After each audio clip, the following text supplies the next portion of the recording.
2016년 우리 교회 포어가 예수 우리의 희망입니다. 예수님이 우리의 희망이 되기는 이유는 관련 성구로 갈라디아장 20절 말씀을 근거로 했습니다. 그리고 그 말씀 근거에서 나는 죽고 예수로 사합니다. 예수와 함께 이웃을 살립니다. 예수와 함께 공동체와 세상을 살립니다. 라는 신앙 고백으로 그 신앙 고백을 살아내려고 합니다.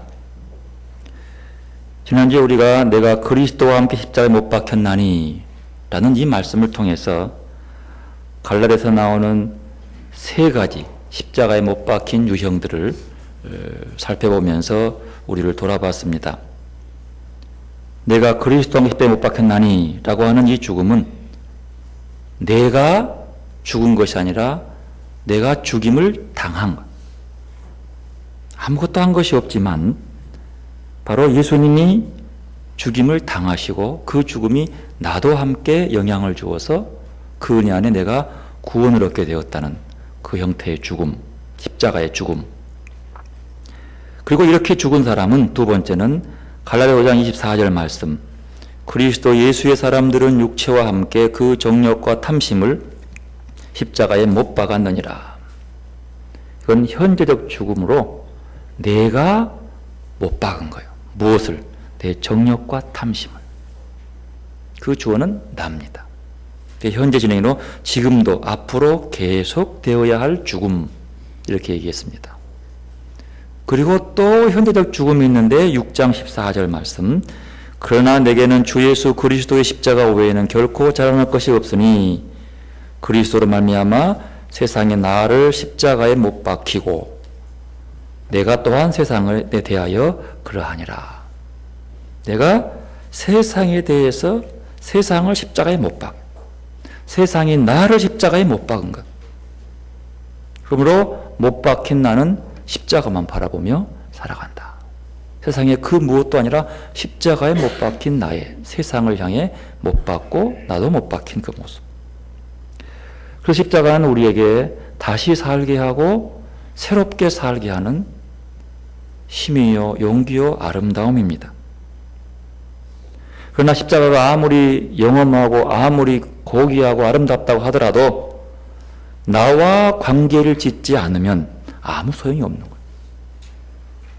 인류를 구원하고 인류를 살리는 것이 십자가지만 나와 관계가 없다면, 나와 관계 없는 것은 아무것도 아니라는 거죠.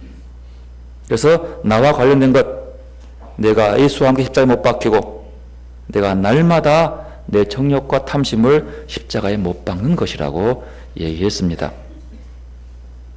이렇게 십자가로 사는 사람, 십자가로 구원 얻은 사람, 그 사람의 삶의 모습은 달라야 합니다. 어떻게 다릅니까? 마가복음 8장 34절 말씀, 누구든지 나를 따라오려거든 자기를 부인하고 자기 십자가를 지고 나를 따를 것이니라.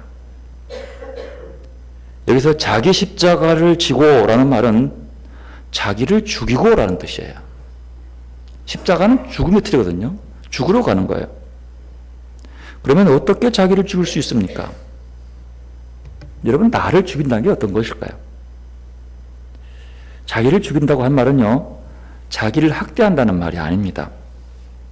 오랫동안 이 말 때문에 사람들은 금욕을 하면서 자기 학대를 많이 했어요. 물론 그것도 참 중요하지만 그 의미에서 그 자체로 금욕하는 것, 자기 학대하는 것 자체로 자기도 자기를 부인하고 예수를 따른 거라고 믿는 거죠. 그런데 작은 어떤 일이 벌어져도 자기 부정이 아닙니다. 자기의 마지막 극단은 자살로 가거든요. 자살이 옳다고 하는 것은 성경 어디에도 없습니다. 자기를 죽이라고 하는 말은 스스로 자신을 고난 속으로 몰아넣으라는 것도 아닙니다. 왠지 모르겠습니다. 보면요, 스스로 자기를 괴롭힌다고 있어요. 자기를 학대하고 자기를 무시하고 막 그러면서 그게 믿음 좋은 것처럼 하는 경우들이 있습니다. 그래서 자기 자신을 아주 부자유하고 고난 속으로 몰아넣어버려요. 그리고 나서 내가 예수님처럼 나를 부인하며 산다, 이렇게 얘기하는 거죠. 오해죠. 사서 고생하는 것 자기 부정이 아닙니다. 고난이 찾아올 때에 잘 감당하는 것과 스스로 고난에 빠져 허우적거리는 것은 다릅니다. 자기를 죽이는 것은요, 스스로 자기를 불행한 운명 속으로 빠뜨리는 것이 아니라고 합니다. 그러면 자기 부정, 자기 죽음의 의미가 뭘까요? 그것은요, 예수님의 참 제자가 되는 삶을 살기 위해서 자기를 죽이는 거예요. 이 목적이 예수님의 진짜 제자로 예수를 따르는 사람으로서의 삶을 살아가기 위해 자기 부인을 한 거거든요. 이건 좀 차이가 좀 있습니다. 아무리 우리가 무거운 십자가를 지고 아무리 우리가 험한 길을 걸어간다 하더라도 그것이 우리를 구원하는 것이 아닙니다.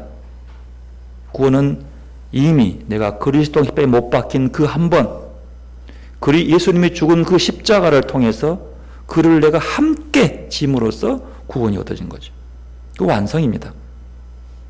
그러면 날마다 자기를 죽이고 부정한다는 것이 무엇입니까?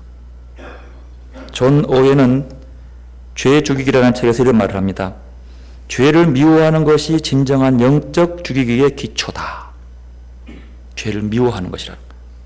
그리고 성령님의 도움 없이 죄를 죽이는 것은 눈 없이 보는 것이나 혀 없이 말하는 것보다 더 어렵다. 다시 말하면 내가 내 죄를 죽인다는 것은 이게 혀 없이 말하는 것보다 더 어렵다는 거예요. 누구의 도움이 필요합니까? 성령님의 도움이 필요해요. 성령께 도움을 요청하는 거예요. 자기를 죽이며 살기 위해서 우리가 인정할 것은 그리스도와 함께 십자가에 못 박힌 나도 그래도 여전히 내 육체는 살아있다고 하는 거예요. 여전히 내 속에 본래적 죄의 유전을 받는 그 원죄의 모습은 살아있다고 하는 거예요. 이거 인정해야 되는 거죠. 내가 죽었어 라고 하지만 여전히 나는 내 속에 살아있어요. 어떻게? 십자가의 폐잔병처럼 다 있어요. 언제든지 회복할 수 있는 부분으로. 그래서 우리가 죄를, 어떤 죄라도 그 죄를 정당화하거나 타협해서는 안 됩니다. 우리 인생이 끝날 때까지 우리는 그런 아직까지 남아있는 그 죄와 날마다 싸워야 하는 거예요. 싸워서 이겨야 하는 거예요. 그 이김의 원리는 성령님의 도움이 필요합니다. 여러분, 영적으로 산다는 것이 무엇입니까? 영적으로 산다고 하는 것은요, 자기 자신에 들어온 정욕과 탐심을 죽이는 생활을 습관화하는 것을 영적인 삶이라고 합니다. 성령 안에서 나를 들여다보고 죄를 미워하고 회개하는 것, 그런 거죠. 여러분, 영적인 생활에서요, 죄를 짓는 것보다 더 나쁘고 더 못된 것이 뭔지 아십니까? 회개하지 않는 거예요. 사람은 죄를 지을 수 있어요. 하지만 회개하지 않는 것이 죄 짓는 것보다 훨씬 나쁜 겁니다. 훨씬 영적이지 않은 거예요. 훨씬 그것을 따르지 않는 거예요. 사람은 죄를 짓다 할지라도 그 죄를 회개할 수 있어야 돼요. 근데 회개는 내가 할 수 있는 것이 아니에요. 성령께서요, 로마서 8장 보십시오. 우리를 위해서 우리가 하지 못한 회개를 말할 수 없는 탄식으로 하나님께 기도하는 거예요. 그건요, 우리가 잘 되고 출세하라고 탄식 기도하신 것이 아니라 우리 죄를 위해서 회개하고 있는 거예요. 그런데 성령님의 바람은 뭐냐라면 그 죄를 성령님만 바라보는 것이 아니라 내가 그 뜻을 깨달아서 내 입술로 하기를 원하시는 거예요. 그래, 회개의 깊이는 내가 성령의 도움을 받아야 되는 거예요. 나도 모르는 것, 그건 뭐 죄가 아니었는데 나에게는 맞아요. 성령님이 볼 때는 그 죄가 되는 거예요. 그것을 깨닫게 하는 것이 뭐냐라면 성령의 도움받는, 그게 성령 충만의 기초라고 하는 거죠. 그래서 성령의 도움을 통해서만이 사도 바울처럼 내가 날마다 죽노라고 고백할 수 있는 겁니다. 영적인 삶은 성령으로 말미암아 늘 자신을 죽이는 것입니다. 그런데 우리는 자신의 죄와 싸워서 이겨 그 죄를 죽여야 하는데 도대체 어떤 것들을 죽여야 하는 것입니까?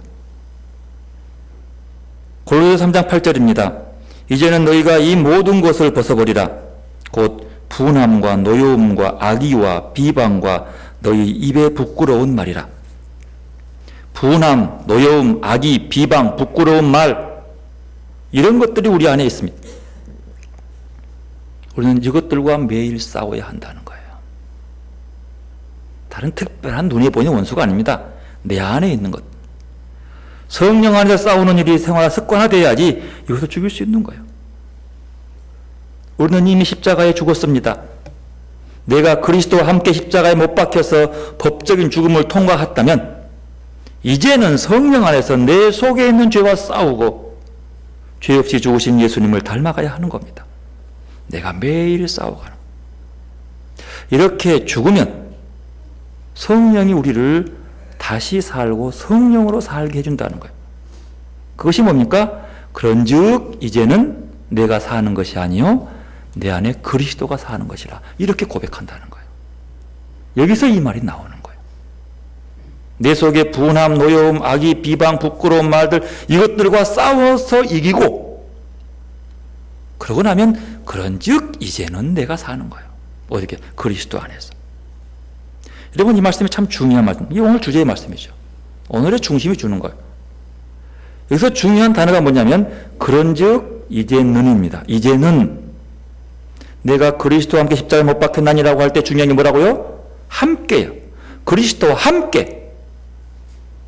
그러나 오늘 두 번째는 이제는이 중요한 거예요. 이제는 그 말이에요. 그러면 이제는 어떤 의미입니까? 여기서 이제는요, 내가 그리스도와 함께 십자가에 못 박힌 것을 전제로 합니다. 내가 주님과 함께 십자가에 못 박힌 나를 전제로 이제는이에요. 그런 사람이 이제는 살아갑니다. 어떻게? 그리스도와 함께. 만약에 내가 그리스도와 함께 십자가에 못 박히지 않았다면 이제는 없는 거예요. 이제는 오지 않는 거죠. 그런데 하나님이 은혜로 십자가의 나를 예수님과 함께 못 박게 했다는 것. 여러분, 이것이 은혜고 감사인 겁니다. 그러나 하나님이 우리를 죽이고 싶어서 죽인 것이 아닌 거야. 어떻게 하고 싶어서요? 살게 하고 싶어서. 어떻게? 그리스도와 함께. 오늘 말씀에 나죠. 그러고 싶어서 죽인 거죠. 또한 오늘 보면 중요한 것은요, 내가 사는 것이 아니옵니다.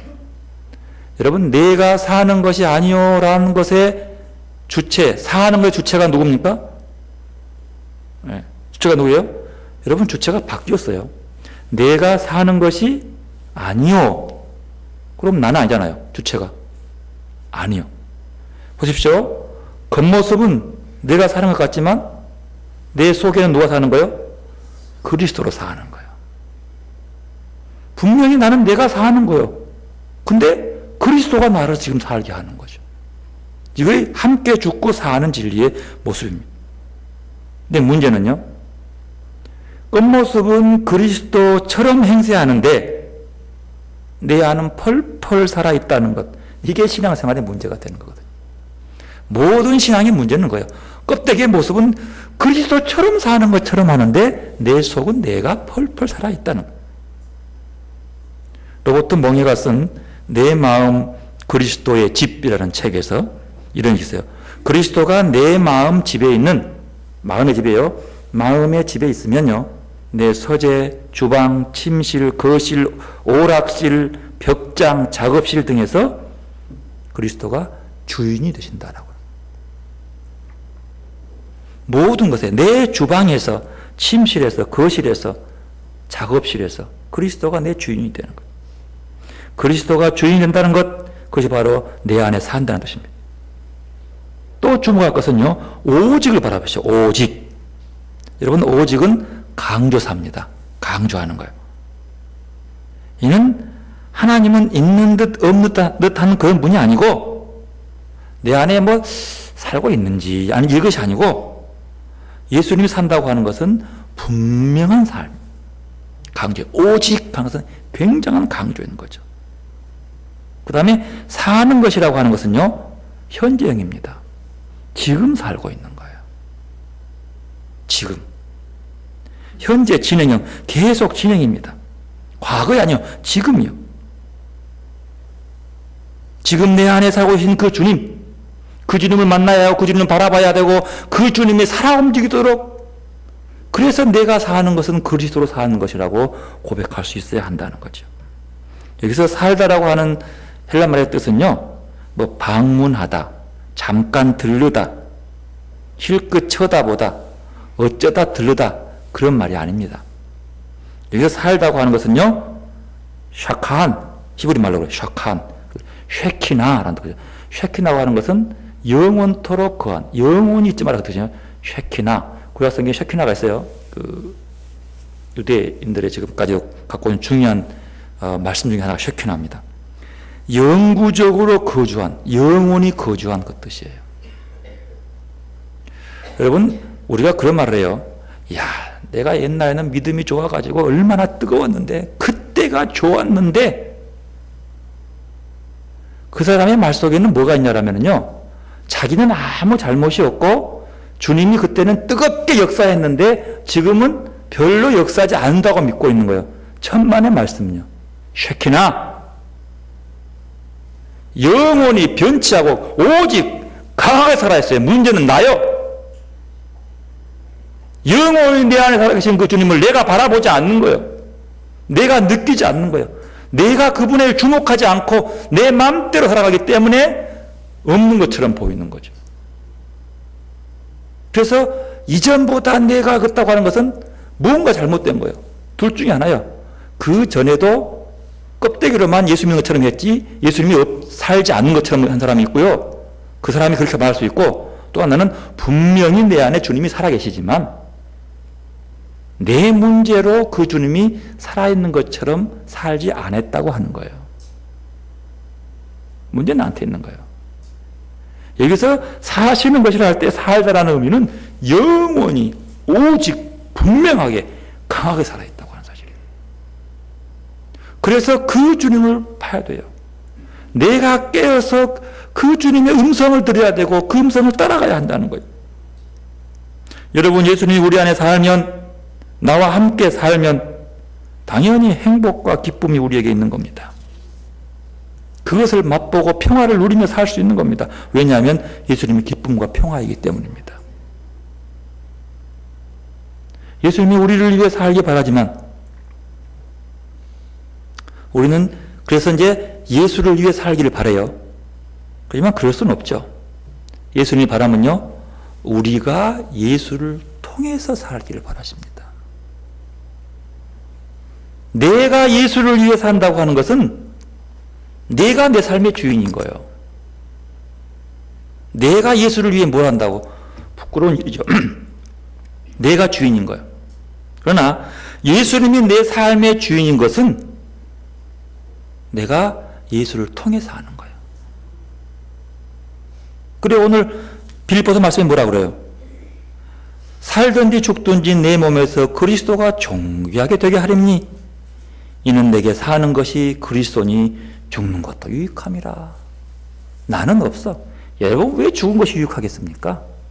나는 없기 때문인 거예요. 그리스도가 살기 때문인 거예요.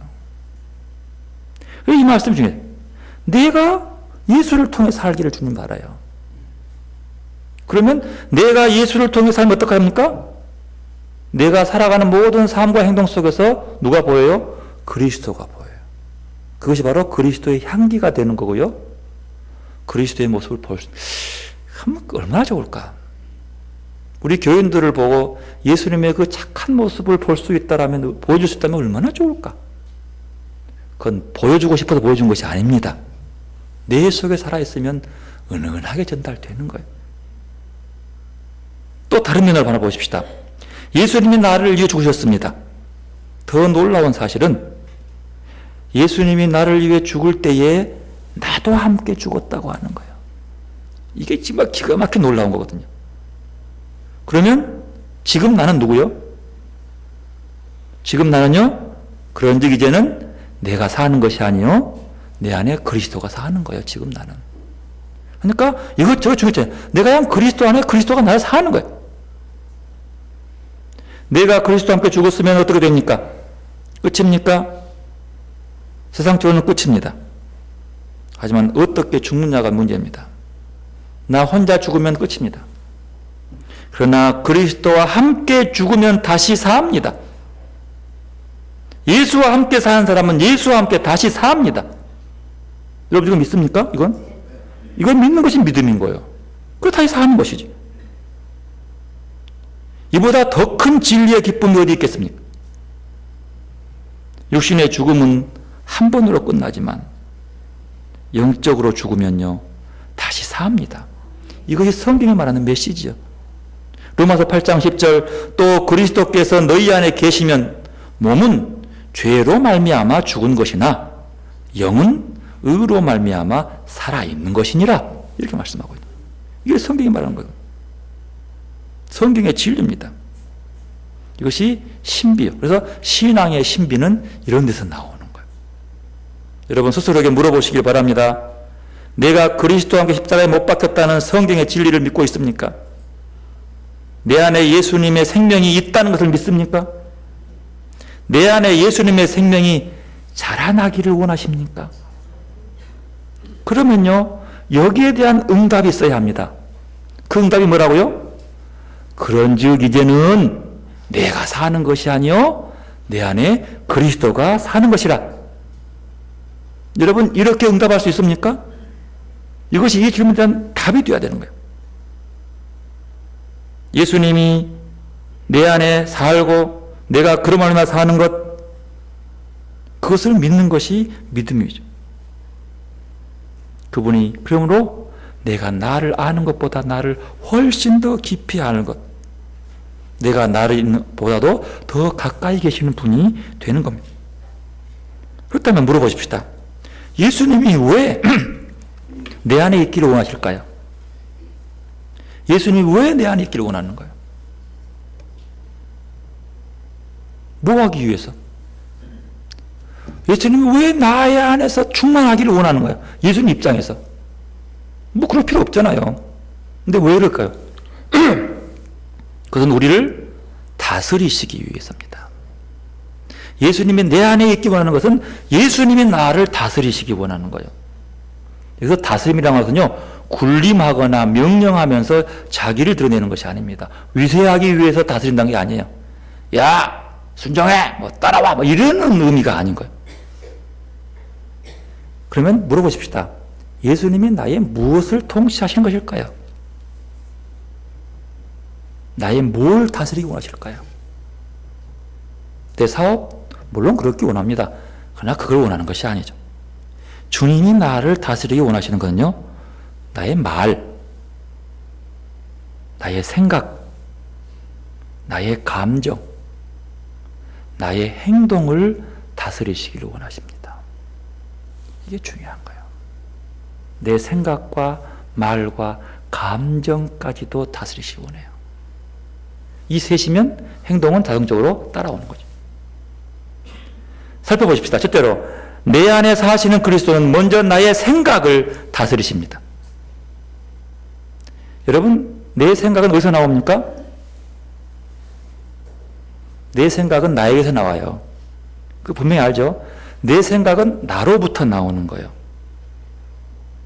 나로부터 나오는 것들을 억제하기 위해서 이것을 다스리시기 원하시는 거죠. 우리는 원죄부터 갖고 있는 게 있어요. 그러면 내가 갖고 있는 무엇일까요? 마태복음 15장 19절 말씀, 그걸 이렇게 말해요.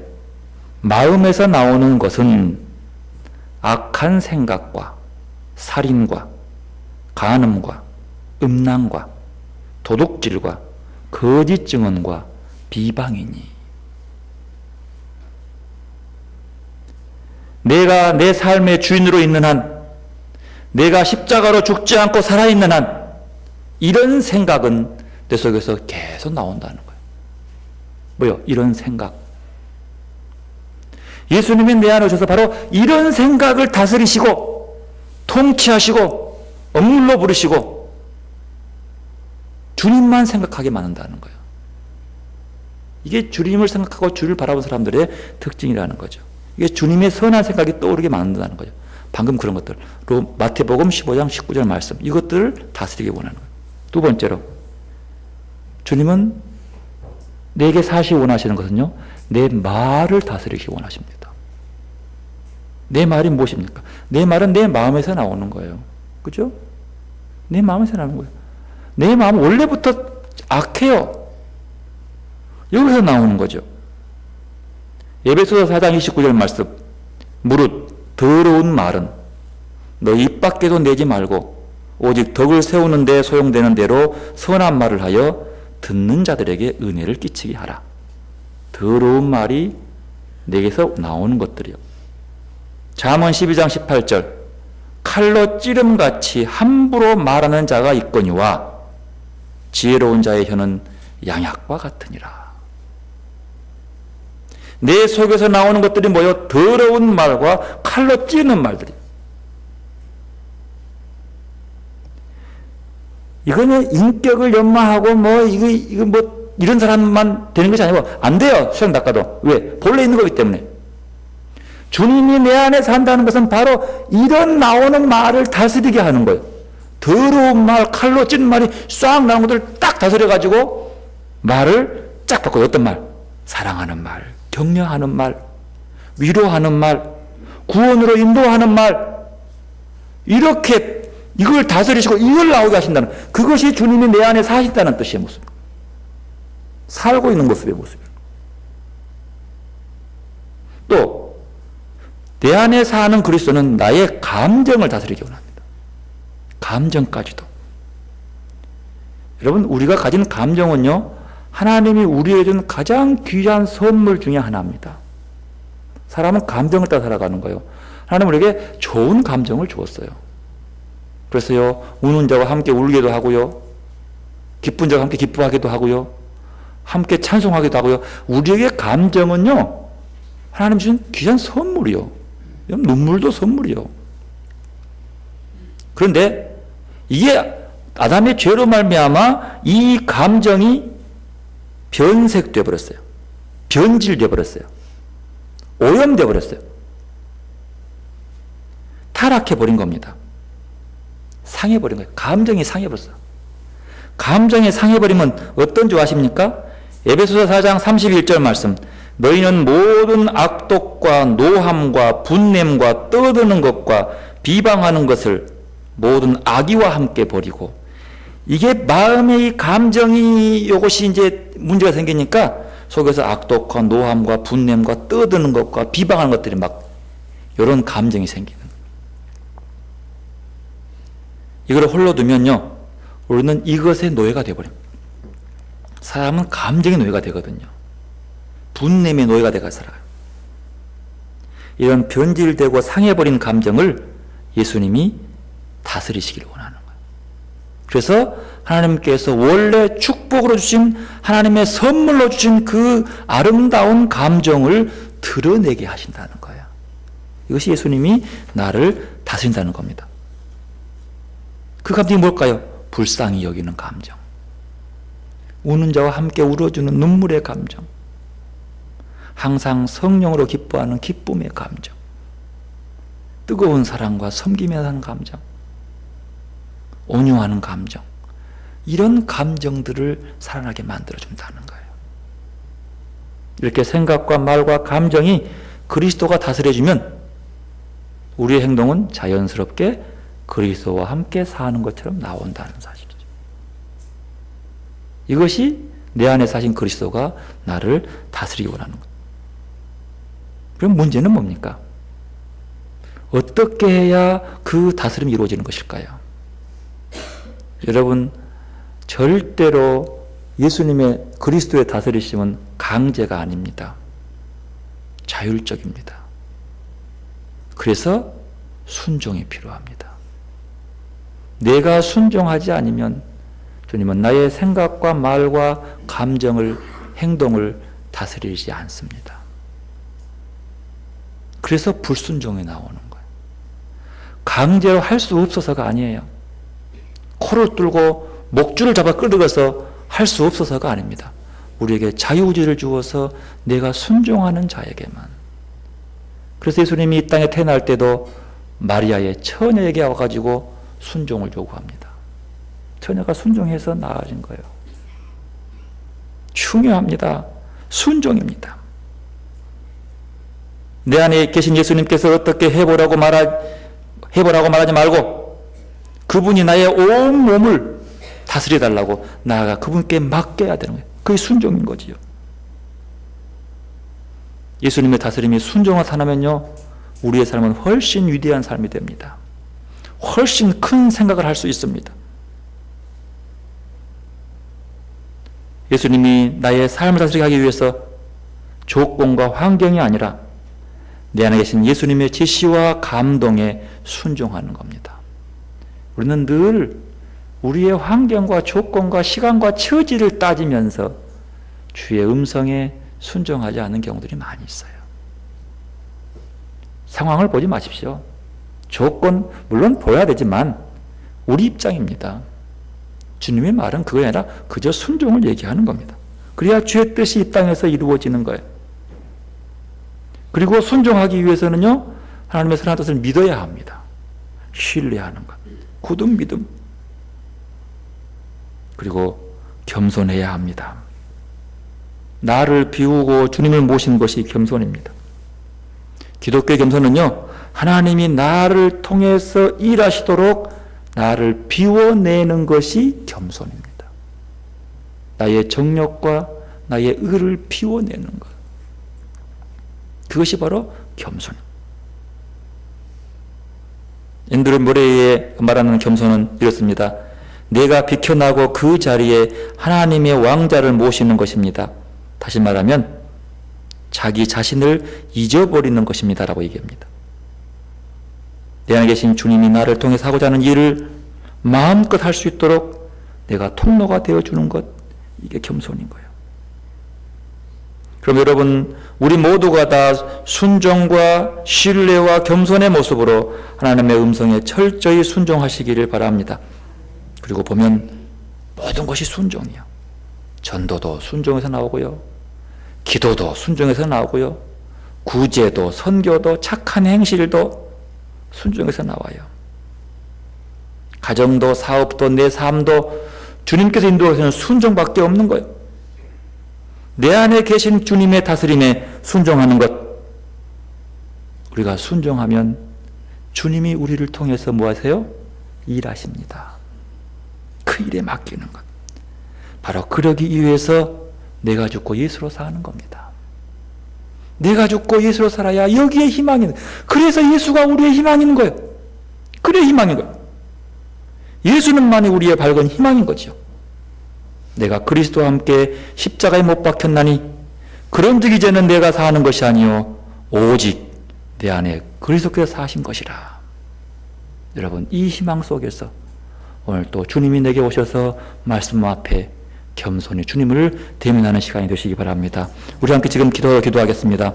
하나님의 얼굴을 대면하고 하나님을 바라보고 하나님의 음성을 듣고 그 음성 앞에 나를 내려놓고 감사와 사랑과 기쁨과 눈물과 아픔과 회개와 용서의 단어들을 떠올리면서 주님을 만나는 이 시간 되시기를 바랍니다.